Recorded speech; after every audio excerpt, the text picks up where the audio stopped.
Shalom. Vamos falar um pouco sobre Romanos 8, onde temos a lei do pecado e a lei do Espírito. E este é um texto que confunde a muitos quanto à lei do Eterno. Muitos entendem que Paulo está tratando somente da lei dada no Sinai. Mas será que realmente é isso?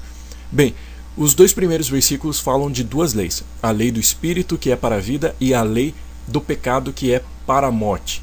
Romanos 8, 2. Porque a lei do Espírito da vida em Cristo Yeshua te tirou da lei do pecado e da morte. A lei do pecado se refere a uma legislação do pecado, ou seja, o pecado dizia o que fazer e como se conduzir, e assim obedecíamos a esta lei. Mas agora a lei do Espírito nos isentou da lei do pecado. No Messias, o Espírito diz o que deve ser feito. Em Yeshua, andamos segundo a lei do Espírito e não mais na lei do pecado. A palavra carne neste texto é sarx, e se refere ao desejo de pecar, ou em hebraico yetzer hara, que é a inclinação para o mal. Portanto, não andamos mais segundo o nosso desejo de pecar. E como veremos então mais à frente, o pecado é ratá em hebraico, que tem o sentido de errar o alvo, o objetivo, ou seja, é um desvio da Torá, porque a Torá é acertar o alvo. Bom, e é algo lógico, a lei do pecado é a lei da transgressão da Torá, enquanto a lei do Espírito é a obediência à Torá. O verso 3 nos fala da lei, dos mandamentos da Torá, no código legal do Eterno revelado no Sinai. Então nos diz assim em Romanos 8,3: Portanto, o que fora impossível à lei, no que estava enferma pela carne, isso fez Elohim, enviando o seu próprio filho em semelhança da carne pecaminosa e no tocante ao pecado, e com efeito condenou Elohim na carne o pecado. Então, esta lei estava enferma. Enferma quer dizer que ela estava debilitada, incapacitada de cumprir sua função na vida do homem. E isso devido à lei do pecado, devido à desobediência, à transgressão que habita na carne do homem. Não porque a lei, a Torá, é incapaz ou imperfeita, porque o Eterno nada faz imperfeitamente. O homem então não podia cumprir totalmente a justiça da lei, porque andava em seu desejo pecaminoso, em seu desejo de desobediência. Ele era conduzido pela lei do pecado, não a lei do Eterno, que é a lei do Espírito de vida. E nisto, então, o Pai enviou seu Filho em sua humanidade, em seu desejo de pecar, e por não ter cedido à lei da carne, por não ter cedido ao desejo de pecar, a yetzer hara, a inclinação do mal, por assim então ter sido obediente até a morte, em nada transgredindo a lei do seu Pai, então condenou o pecado, venceu a transgressão da lei. Ele exerceu o princípio da condenação assim como Noé. E Yeshua condenou pelo fato de ter vencido a natureza caída e não ter pecado. E isto anulou o poder do pecado sobre o homem. E é interessante que em Isaías 53 nos fala que Yeshua levou sobre si as nossas enfermidades. Ou seja, essa enfermidade da carne, do desejo de pecar, da natureza pecaminosa, a natureza desobediente à lei do Eterno, à Torá, toda esta enfermidade da desobediência que tornou o homem debilitado, fazendo assim com que a lei do Eterno não exercesse bem a sua função, esta enfermidade foi removida pelo Filho. O Filho foi moído pelas nossas iniquidades. E iniquidade no contexto original significa ausência de lei, transgressão da lei ou oposição à lei do Eterno. Portanto, Yeshua levou sobre si o castigo do não cumprimento da lei, fazendo assim com que a justiça da Torá, a justiça da lei se cumprisse em nós. Os que não andam segundo o desejo de pecar, mas segundo o desejo de viver, segundo o Espírito. Então Isaías 53, 4, 6 nos diz assim: Certamente ele tomou sobre si as nossas enfermidades e as nossas dores levou sobre si, e nós o reputávamos por aflito, ferido de Elohim e oprimido, mas ele foi transpassado pelas nossas transgressões e moído pelas nossas iniquidades, ou seja, pelas nossas transgressões. O castigo que nos traz o Shalom estava sobre ele, e pelas suas pisaduras fomos sarados. Todos nós andávamos desgarrados como ovelhas, cada um se desviava pelo caminho, mas o Senhor fez cair sobre ele a iniquidade de nós todos, ou seja, fez cair sobre ele a transgressão da lei de nós todos. Então, de modo algum, a lei, a Torá, ou o código legal, a constituição do Eterno está sendo removido, mas sim está sendo reabilitado, sarado de toda a enfermidade. Paulo não se contradiz, pois no capítulo anterior, no verso 12, ele fala que a lei é boa e o mandamento santo, justo e bom. E segundo o relato, né, de estudiosos, quando Paulo usa o termo debaixo da lei, 1 Coríntios 9:20, ele não está falando de uma obediência à lei, mas sim está falando de uma observância legalista da lei, ou seja, um cumprimento legalista, uma lei do pecado. Todos os capítulos anteriores de Romanos, Paulo está voltado para a natureza pecaminosa do homem, o desejo de pecar do homem, o pecado que habita na carne do homem, e isto sim que é mal, e que faz a lei do eterno parecer mal. E é algo óbvio, se eu sou uma pessoa que gosta de velocidade, que gosta de andar de carro em alta velocidade, é lógico que a lei de trânsito que estabelece a velocidade permitida nas ruas ou na estrada, esta lei não será do meu agrado, parecerá mal aos meus olhos, porque eu gosto de velocidade, eu gosto de correr. Então quando eu falar 110 km por hora na estrada, aquilo parece ruim para mim, porque não está do meu agrado. Então vejamos que Paulo, em Romanos 7:10, diz que e o mandamento que era para a vida, achei eu que era para a morte. Por quê? Porque como ele diz no verso 7, a lei, a Torá, mostra o pecado. A lei me faz conhecer o pecado que há em mim. E eu não conheceria o roubo se a lei não me dissesse não roube, não roubarás. Então este pecado fez com que ele achasse que o mandamento bom do Senhor fosse mau. Romanos 7:10-12. E o mandamento que me fora para a vida, verifiquei que este mesmo se me tornou para a morte, porque o pecado, prevalecendo-se do mandamento, pelo mesmo mandamento, me enganou e me matou. Por conseguinte, a lei é santa e o mandamento santo, justo e bom. Paulo também fala em Romanos 7:22-23 que o seu homem interior tem prazer na lei, na Torá do eterno.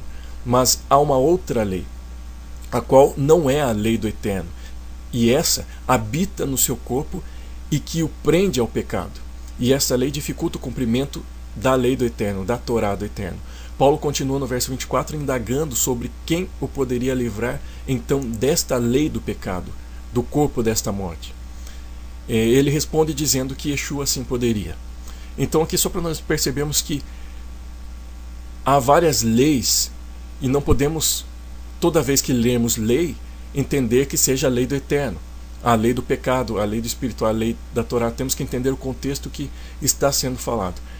Então continuamos com o capítulo 8, entendendo um pouco mais do que Paulo está se referindo, ou seja, ele está falando que o andar na carne é um andar fora da Torá do Senhor, Romanos 8:7, que o andar na carne é morte, porque o salário, o resultado do pecado, da transgressão da Torá é a morte.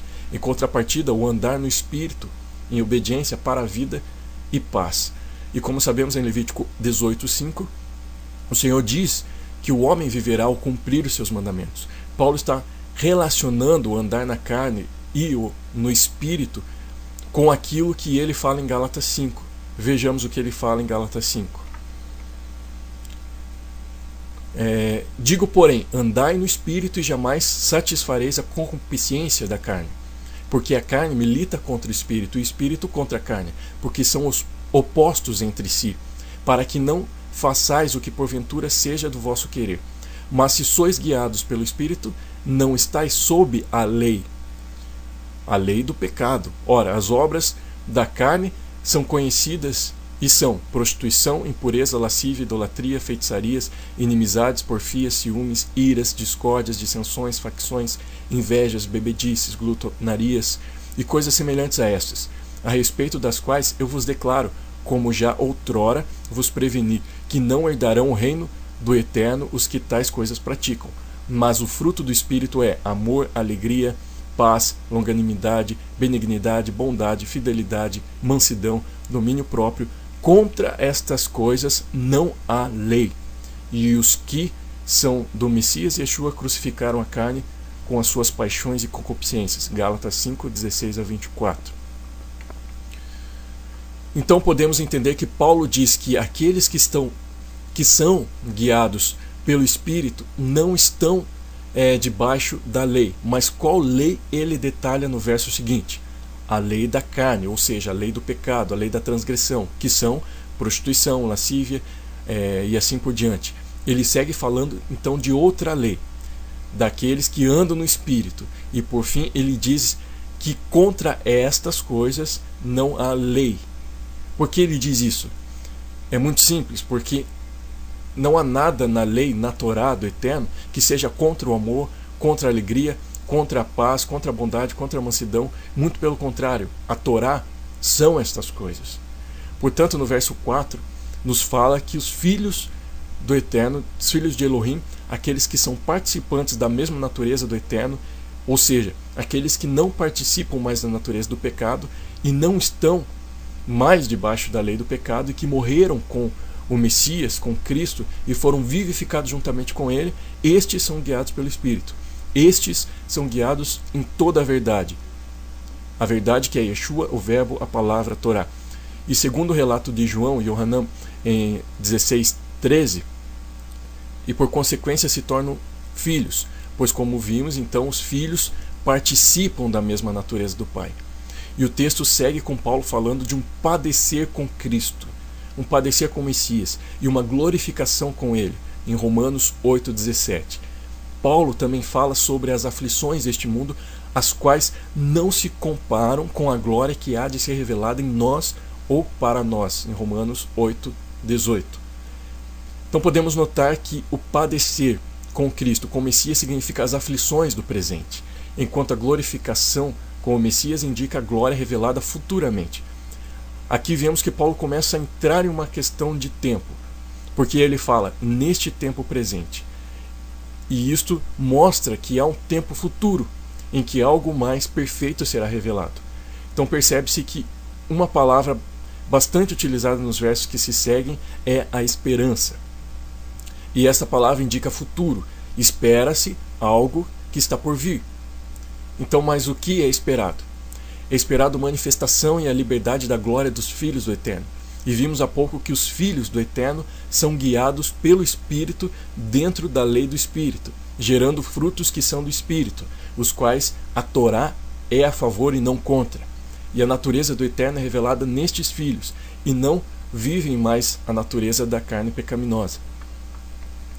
Mas o texto dá a entender que ainda estamos padecendo com Cristo, com o Messias, e que ainda o corpo sofre com o pecado, com a transgressão da lei. E há uma esperança de que o corpo não padeça mais com o pecado, com a transgressão da lei. E a criação, e nós, segundo Paulo, gememos esperando a redenção do corpo, ou seja, o resgate completo do corpo mortal. E então a salvação será completa. Porque o verso 24 nos diz que em esperança somos salvos, e que esperamos o que não vemos, ou seja, ainda não somos salvos completamente, falta a redenção do nosso corpo, falta o nosso corpo ser glorificado, ser revestido de incorruptibilidade, de imortalidade, de imortalidade. E da mesma forma que Yeshua teve o seu corpo glorificado, então assim nós seremos. Mas sobre toda esta questão, temos um ajudador, um consolador, que segundo o sentido desta palavra, é alguém que chama para o lado. Então, sendo assim, o Espírito nos chama para o lado e nos ajuda a orarmos de acordo com a vontade do Eterno, e este mesmo Espírito intercede por nós com suspiros que não se expressam em palavras. É Ele quem se junta a nós em intercessão, esse sopro do Senhor, e Yeshua que examina os corações e sabe qual é a intenção do Espírito, ou seja, Yeshua sabe o que os gemidos do Espírito, do sopro do Eterno querem dizer. E desta forma, ele intercede ao Pai segundo a vontade do Pai pelos santos. E todas estas coisas sofridas na carne cooperam para o nosso bem, pois nos aperfeiçoam até chegarmos à imagem do Filho perfeito Yeshua, o primogênito dentre muitos. E assim chegaremos à glorificação como foi com o primogênito. E precisamos compreender que não é o corpo em si ruim, mas sim o pecado que nele habita, sim a Yetzer Hará, a inclinação do mal que entrou pela desobediência de Adão. E que a glorificação do corpo diz respeito à saída completa da natureza transgressora da Torá, pecaminosa. E Yeshua, então, após a sua morte, permaneceu com seu corpo, até porque Tomé pôde ver suas chagas, Mas a questão é que este corpo estava glorificado e não mais com o desejo de pecar, ou seja, a natureza caída de Adão. Ainda sofremos com a corrupção da carne.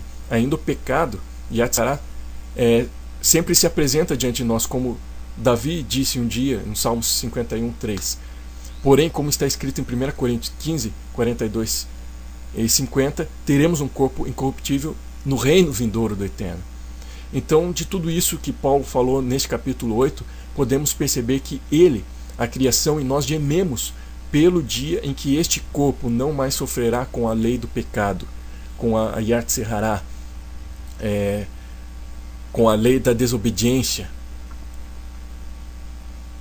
com a lei da transgressão da lei do Eterno, mas será transformado em glória para habitar em um reino incorruptível. Filipenses 3, 20 e 21. E para este tempo presente de aflições temos o Consolador, a saber, o Espírito, a Ruach, o sopro do Eterno, que geme conosco e transmite esta intercessão a Yeshua, que por sua vez intercede pelo santo segundo a vontade do Pai. Então Filipenses 3, 20 e 21 nos diz assim: pois a nossa pátria está nos céus, de onde também aguardamos o Salvador, o Senhor Yeshua, o qual transformará o nosso corpo de humilhação para ser igual ao corpo da sua glória, segundo a eficácia do poder que ele tem de até subordinar a si todas as coisas.